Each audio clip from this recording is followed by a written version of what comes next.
Good afternoon. I'm Brett, and welcome to my backyard. I'm sure, like me, a lot of y'all are very anxious to get started on planting your seeds for your spring and summer gardens out there. And today I want to show you 5 items that you probably have laying around your house that are cheap, easy to locate, easy to get, and you can use these to help you in your planting of your seeds. And so, first thing is, I started off with these little compostable pots today, these little starter trays. As you can see, this one right here. And the good things about these are they're relatively cheap. If you like to take your plants, separate them, just plant them directly in the soil, you can do that. These will break down. Your roots will grow out the sides of these. You don't have to worry about unpotting like if you had a plastic pot or something like that. And they're easy to separate. These are some of the good things I like about them. What I don't like about them is they. I'll show you here. You might be able to see that light coming through. These are brand new ones, and they are already tearing up before we get started. They're pretty flimsy, like we mentioned. They're paper, so they don't hold up really well because they're made to decompose. Sometimes I've had them where not even giving them that much water, they've started to fall apart. And the other thing is, when I've had them inside before, trying to get that early start. And I think probably not as good at air circulation inside is one reason, but they were growing mold all over them.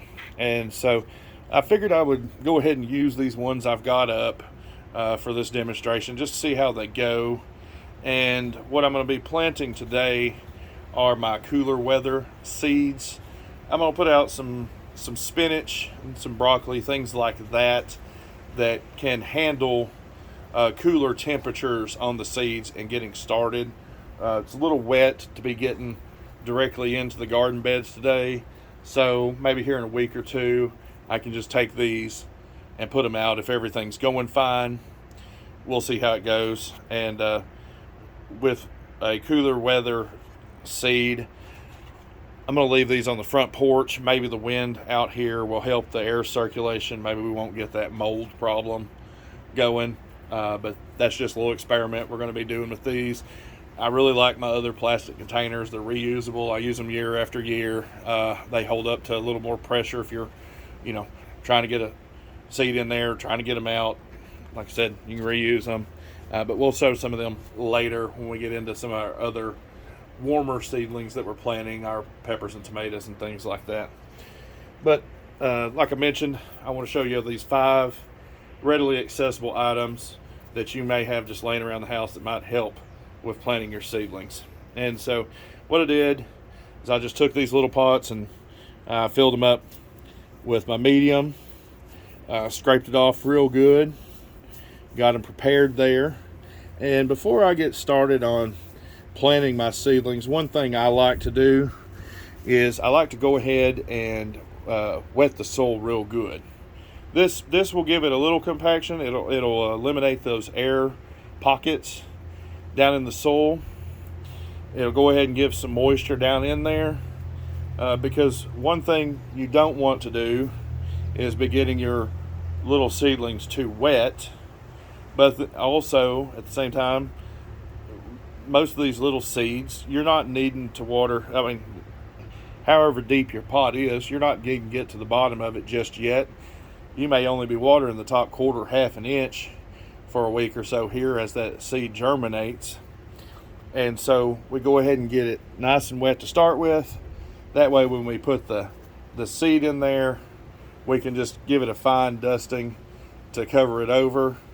A little bit of water on top. We don't worry about washing the seed out and things like that.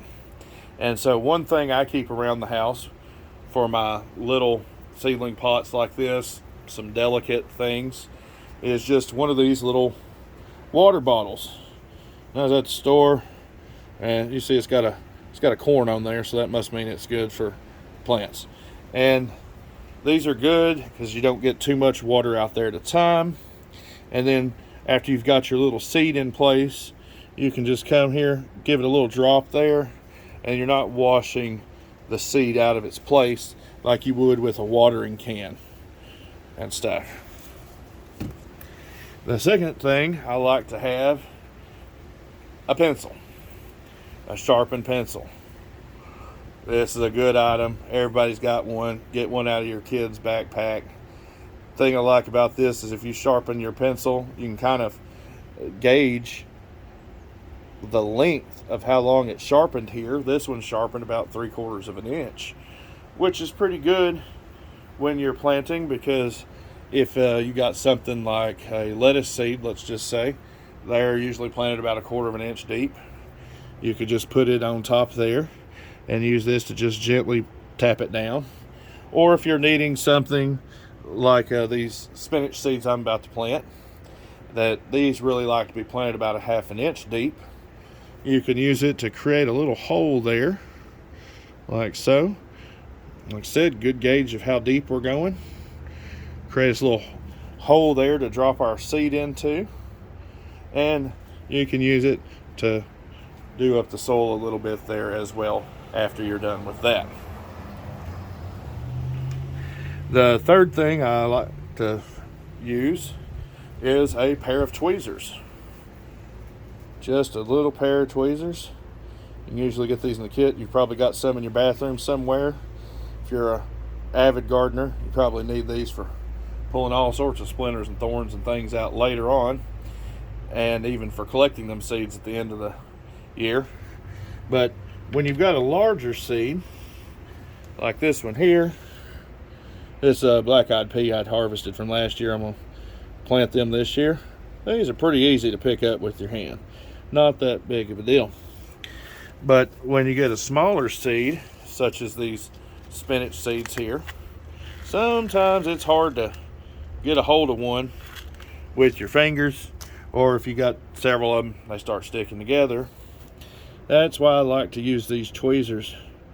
I can really get a hold of it, get a better placement with those. Make sure I get it down in that hole. Well, if they'll come off of there. This has to be the time it's being mean to me. Oh, didn't get it in there. Let's just use it, pick it up. Get it right on in there. See, easy as that. Shouldn't have been that hard, but you get the idea. The fourth thing I've got is you need something after you've planted it, because if you're like me, and you see I've got several cells here, sometimes we get into planting a whole bunch of stuff, and then we have a bad memory about what we got planted.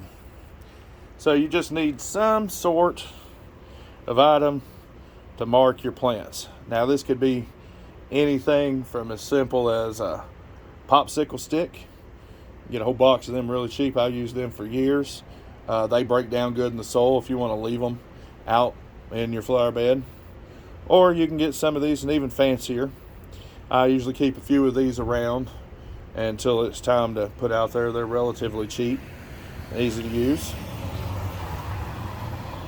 And that way we just got enough to make sure we've got all of these good and labeled, so we know what we're putting out here in a couple weeks.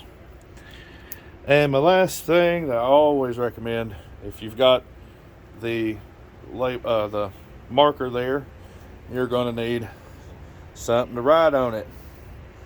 Just a Sharpie marker here. These are good. Some people they've got some more expensive pens that do not wash off the UV rays from the sun, do not make the label fade over the course of the year. Those are excellent if you want to reuse the same tag over and over and over and you keep up with them. You can get that little more expensive marker. I just like these. They're good. They're pretty permanent. They hold up to the weather. They will eventually fade. Like I said, I don't know if you can see this real well or not, but I did have a label there at one time, but it's mostly faded off. You can just check it and rewrite it again later. And like this one, it faded by the end of the season. That's okay. I can write something new on it to get started. And so I hope y'all enjoyed that video of 5 easy to use, easy to find items from around your house to help you getting your little seeds started. If you haven't subscribed yet, be sure and do that. Share it with a friend, and we'll catch y'all next time.